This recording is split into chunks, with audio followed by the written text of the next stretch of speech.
This small country store behind me, with a customary crowd of idlers on the front porch, or stoop, as the South Africans call it, might be found in any small rural American community. But the dirt road that runs parallel to this small country store marks the beginning of a location in the town of Nelspruit, the African location where natives are forced to live. Nelspruit, a small mining town in the northern Transvaal, has for the past week been the focus of the racial tension in South Africa. It started with a protest march by some 400 native women on the police station. The women have long been more militant in their resistance to apartheid laws in South Africa than have been their menfolk. And in Nelspruit this week, the African woman has suddenly become the focal point of resistance to the nationalist government. Nelspruit on the surface this rainy, humid day looks as quiet as that scene on that rustic front porch of the store. But in reality, Nelspruit is still tense after a week of trouble. Big trouble and violence, even in South Africa. I asked for permission this morning to go inside the location at Nelspruit and make this film. We were told that there's been trouble there lately and they'd rather not have any Europeans go inside. This, then, is our next recourse.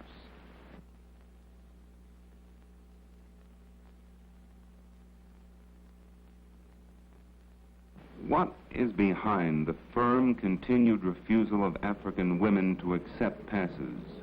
Well, the passes have been enforced in South Africa for a very long time amongst the men. And it has become very clear that the pass system in South Africa is the basis of forced and cheap labor. Now, to impose such a system on the African women is to create hardships. Firstly, African women will have to produce these passes on demand. If they fail to do so, they will be arrested in the streets, they will be stopped at stations, they will be stopped as they visit one another in the locations, and if they haven't got those passes, they will be immediately arrested and brought before the court. Now, African men who value their women just as any other people value their women, say what will happen to their children.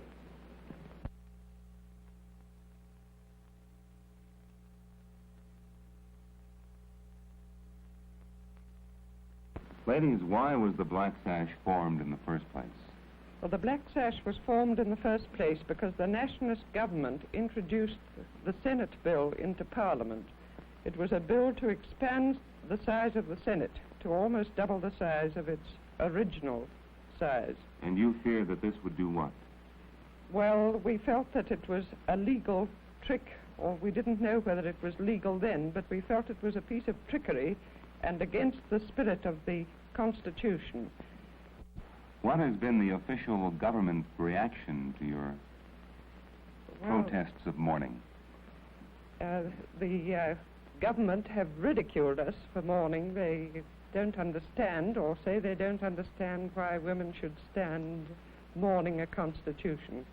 They think we would be much better staying at home and looking after our children. And obviously you both disagree. Well, we think that we do look after our children. We feel very much that this is looking after our children, because after all, it's the future of our children we're worried about. If I had no children, I don't think my interest would be nearly as keen. In this connection, it's been said that the South African woman, the white woman, occupies a privileged position in the world because of the abundance of servants and cheap labor here. Wouldn't this somehow conflict with what you're trying to do, arouse women to a protest? Yes, it does. I think that we are very privileged women in that we are not tied to the kitchen sink as so many women are in other parts of the world. And I think that is all the more reason why women should play their full part in the duties of an individual in a democracy.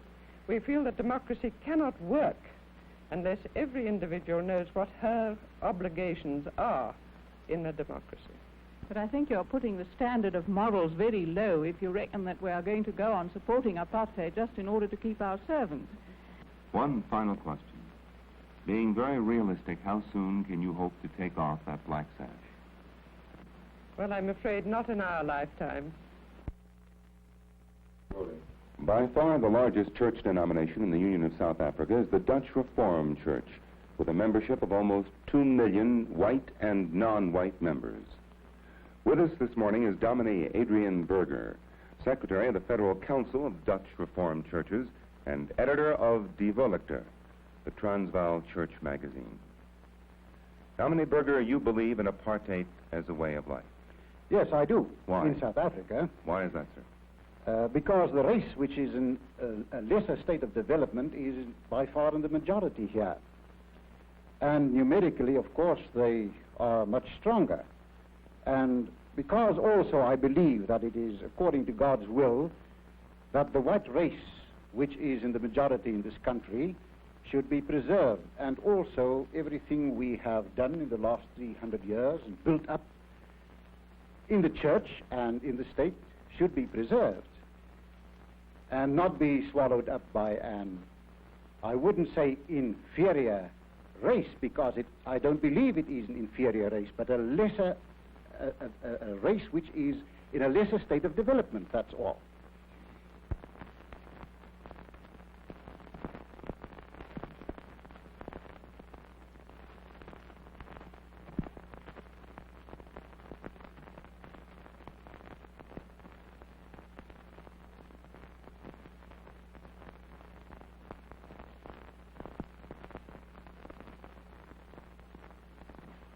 You, sir, have been fighting a fight for a long time that requires, as I see it, a great deal of quiet, sustained courage. Don't you ever have a sense of futility, of uselessness?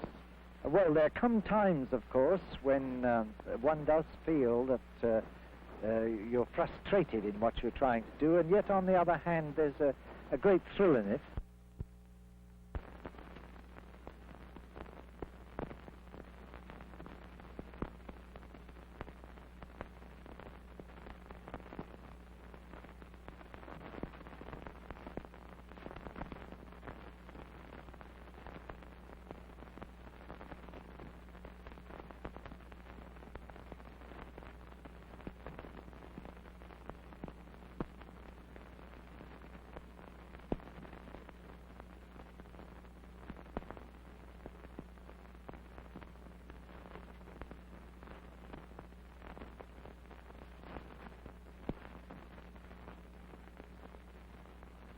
Perhaps you can answer this one question that's intrigued me for a long time. There are, I am sure, devout believers in apartheid who are also devout Christians. Can these two, apartheid and Christianity, in your opinion, be reconciled? I'm quite sure that they cannot. One of the mystifying things to me is how anybody who claims to be a Christian can be a disciple of apartheid. Do you find any conflict between apartheid and Christianity? No, certainly not. As a matter of fact, our Dutch Reformed churches are doing much more for the Christianization of the non-white people in this country than any other Protestant church in this country and anywhere in Africa. We as Christians believe in the development of the non-white people, and we certainly try to develop them as far as possible by building their churches, subsidizing them in their church work, and we are also trying to give them leadership where they want it. And our experience is that these people prefer to be left in their own churches. As a matter of fact, there are 9 different non-white churches belonging to the Dutch Reformed Church amongst the non-white people. And they prefer that. There are instances when we come together on a higher level in conferences and sometimes also in their churches. We often come there as white people to visit them, and there are also instances where we even have communion with them. Can you foresee any eventual end to apartheid in the Dutch Reformed Church? The Dutch Reformed Church does not practice apartheid because we believe that integration is religiously wrong or ethically wrong. Certainly not. in theory, we have nothing against integration. It's only a matter of practical policy in this country. Now, for this moment, if conditions should change, this or any other practical policy could also be changed. I see. But is there any corollary, do you think, between American segregation and South African apartheid? No, I think, well, in one sense, I think it's all part of a world pattern. Mm-hmm. I think that the white race as a whole find it extremely difficult to realize that they can no longer dominate the whole world. But the thing that encouraged me in America is that in spite of what has happened and is happening, the general trend is in entirely the opposite direction from what is happening in South Africa. Do you, sir, believe that there's any possibility now or in the immediate foreseeable future of large-scale violence in South Africa? No, there are a lot of people who seem to be very fearful that this may happen.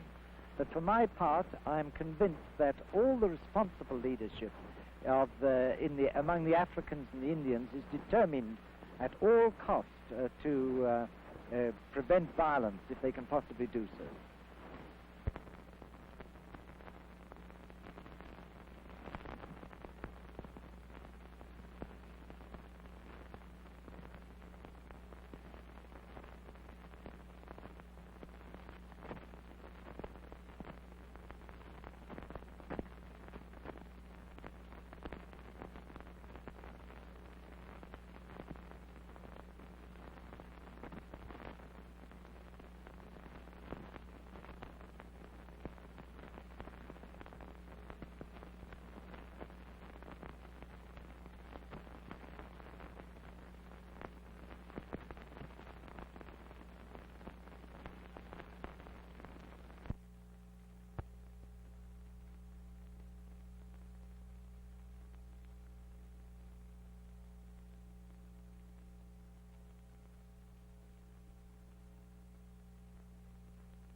Mr. Prinsloo, what is the basic philosophy underlying apartheid as a way of life?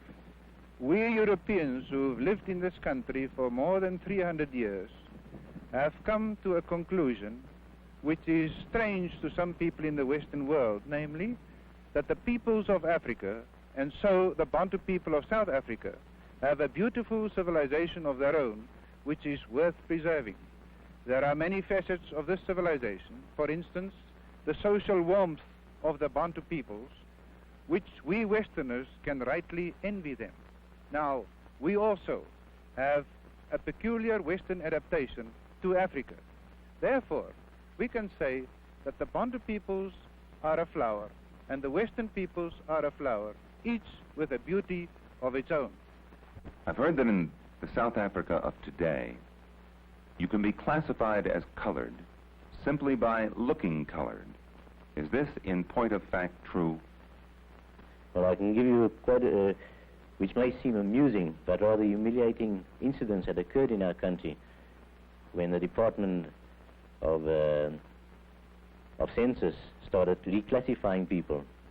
They hauled people of the trams in the mornings out of the bus queues and took them up to the Native Commissioner's office.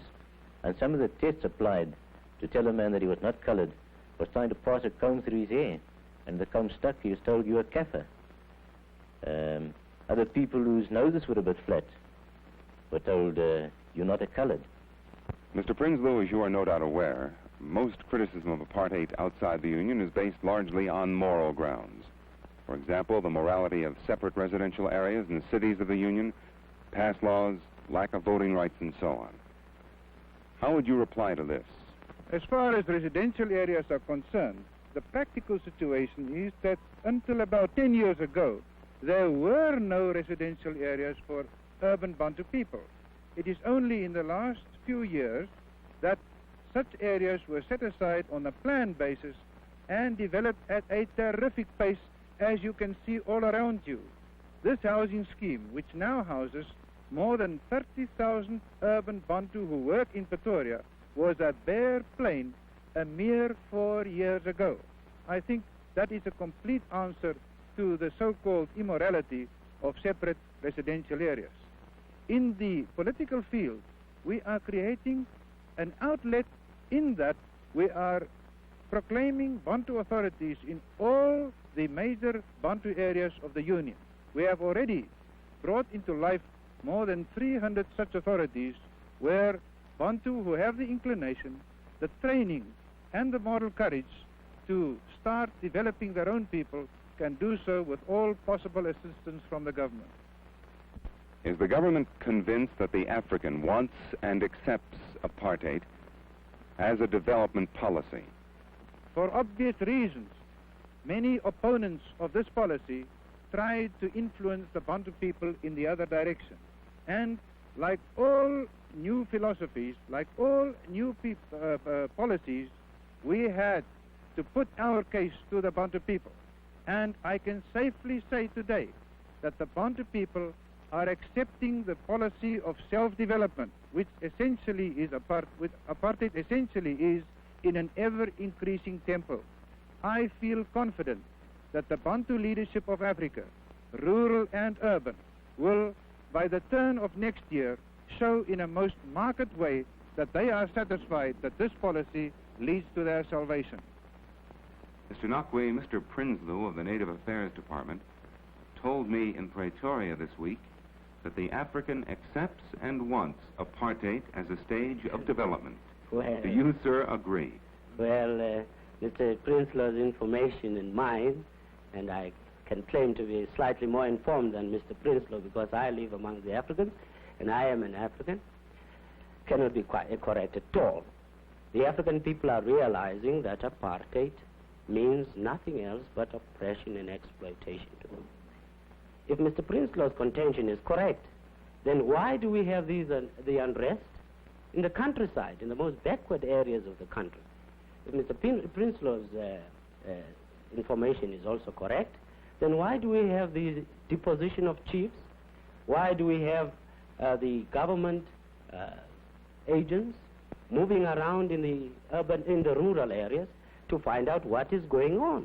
If the people were so contented, surely it wouldn't be necessary to have so many agents watching over them. I have had such hatred for every white man that I came across from the earliest days that I could remember. But with the passing of years and having had understanding of fundamental things in life, I have been able to overcome that. But I can assure you that that was one of the greatest struggles that I had to undergo with myself.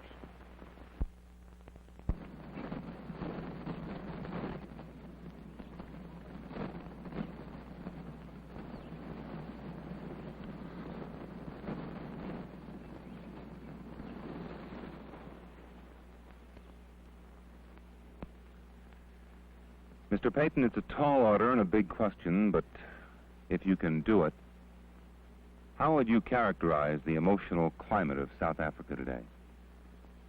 Well, I think probably it's hotter than it's been for a long time. In what way? In regard to its race problem? Yes, in regard to the relations between the groups, I suppose the relations between the English-speaking and the Afrikaans-speaking group are colder. Mm-hmm.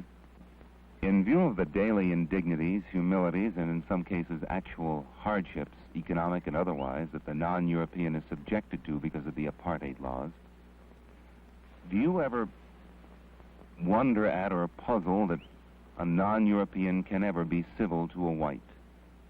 Oh, that thought often occurs to me, Mr. McCutcheon, because, you know, we have many non-European friends, and sometimes you do wonder how they can go on liking you, you know.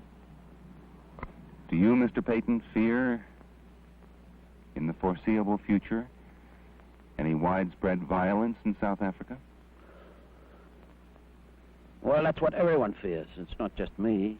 It's not, I mean, whether you're a white nationalist or whether you're a black man or whether you're English-speaking, whether you're an Indian, I think all of us have that fear that violence one day will. There will be violence one day. Mr. Payton, I read a quote by you once, not so long ago. which, if I can recall it, you said you might hesitate to rush forward to help an African injured on the street. Is that the essence of what you said? Do you recall it? Oh, yes. Yes, that was quoted in that book, Drum, by Anthony Sampson. And I think it was 1948. I think I've got a bit better since then. But the point I was really trying to make was that in this kind of race-mad world in which we live, that a white man, even if he went to the assistance, might well hesitate before he did. I think that you might find that in many parts of the southern states, too. There's been much talk here, I understand, of passive resistance. As a matter of actual fact, however, can the African, the Indian, or the colored, in his present economic state, financially afford a long period of general strikes or passive resistance? I would imagine no. You know, you haven't got powerful trade unions here who have built up great funds. Mm-hmm. But nevertheless, I mean, there are significant things happening. You know, you've heard of the bus boycott. Yes, I have. Here in Johannesburg. There was an example where people, by their determination, forced not only the bus companies, but also the government to retreat. Mr. Payton, you love this country very much, despite what's been happening here for the past few years and what's happening here today. How does it make you feel when you are aware that your beloved country is the subject of so much worldwide condemnation? Well, you see, I have so many friends in other countries, Mr. McCutcheon, and I know that I'm not the subject of their condemnation, and I must say that makes it much easier for me to bear, you see. But I understand well the reasons for this condemnation, and much of it is justified. But it doesn't personally make me unhappy, except I would say this, that when I go overseas, I meet people who start condemning South Africa, that very often I find my blood beginning to get warmer, and I find myself defending it, even defending the government, in fact. In what examples, for example? Well, I can give you one very good example. I remember sitting next to a fellow at dinner in San Francisco, and he said to me, this Dr. Milan of yours must be a very vicious old man. And I said to him, you know, that's not true. Actually, Dr. Milan is in his own particular white world, he's quite a nice old gentleman. But when he comes into the world of race, and when race morality becomes his supreme morality, which it is, that's what apartheid is, it's race morality, then he will take any step whatsoever to ensure the supremacy of his own people. In other words, Mr. McCutcheon, if you make your own survival your supreme moral value, then you're capable of almost anything, even though you're a nice old man. Mr. Payton, as magnificent as this country is physically, aren't there those who find it difficult, if not impossible, to continue living in this climate of fear? Oh, yes. Oh, yes. I know quite a number of people who have finally decided to leave the country. Perhaps for their own sakes, perhaps for the sake of their children. This question of apartheid has been placed, so far as the non-European is concerned, so purely on a question of color, that theoretically, if a black man should come into power in South Africa, is it not possible that the pendulum might swing the other way? Is there any justification to fears that the white man would, in truth, be driven into the sea? Well, that's a question that lots of people ask and no one can answer, Mr. McCutcheon. I would say that amongst the African people, there are some of them who have, under this present dispensation and the dispensations before it, will come to hate any kind of color discrimination whatsoever. Mm-hmm. And I find it hard to believe. I mean, I don't say the feeling of revenge will be entirely absent, but I find it hard to believe that they could set up a state in which their whole aim would be to discriminate against white people. I find that difficult. Yes, Master. Yes, Yes, Waltz.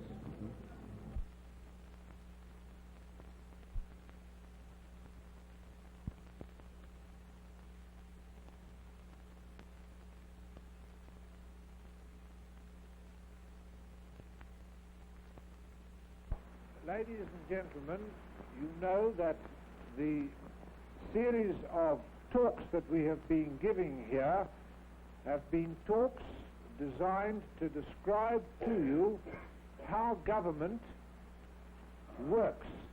And you've had talks recently on government and law in general, and also a description of how the parliamentary machine works in South Africa.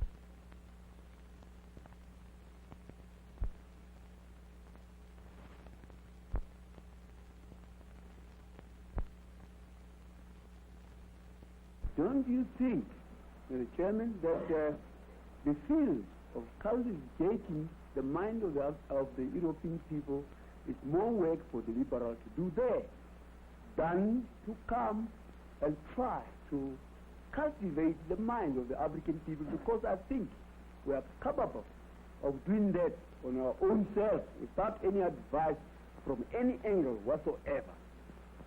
Let us understand that here in South Africa, and in fact in the whole of Africa, we are dealing with a national question. And Africa is not very peculiar in this respect.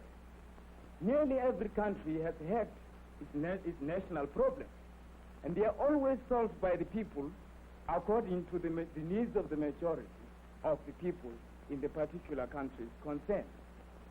At the present moment, we don't even have the right to starve. Yes, sir.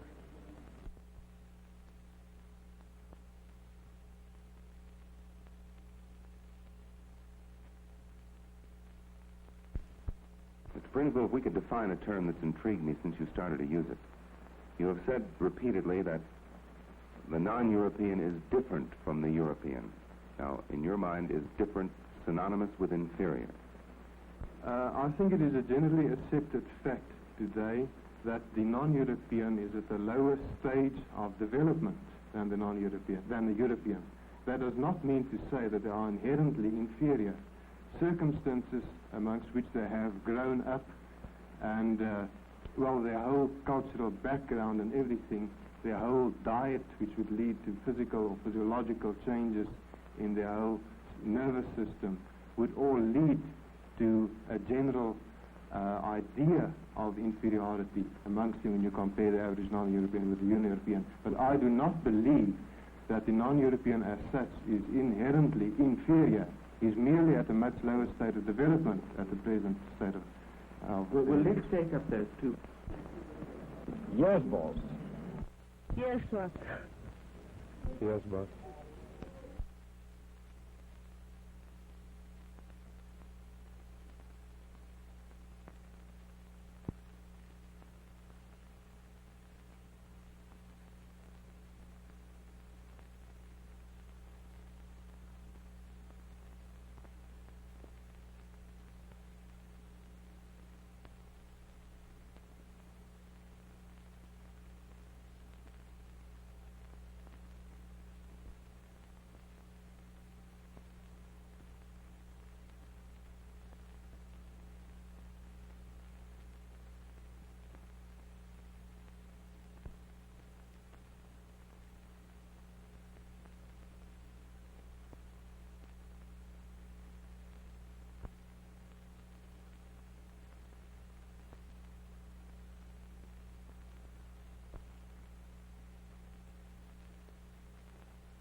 Yes, boss.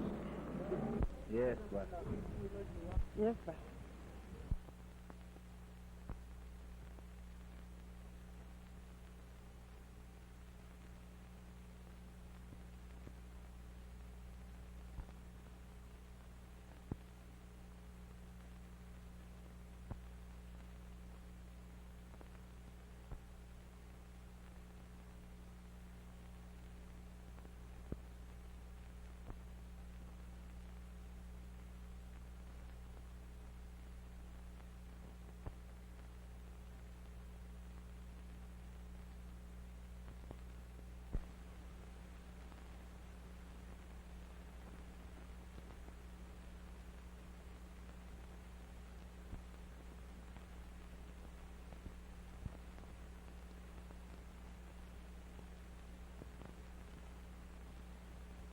Yes, boss.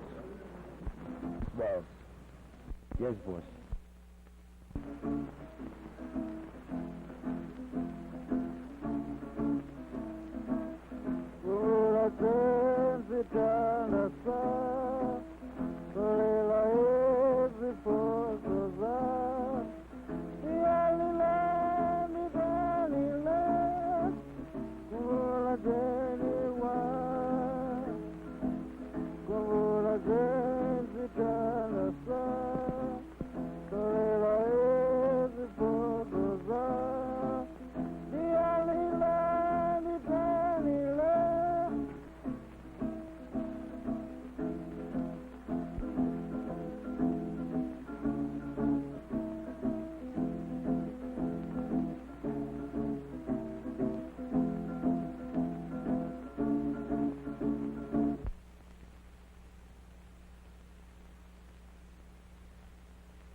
Do you, as a man of sensitivity and intelligence, ever get used to apartheid and what it does to you?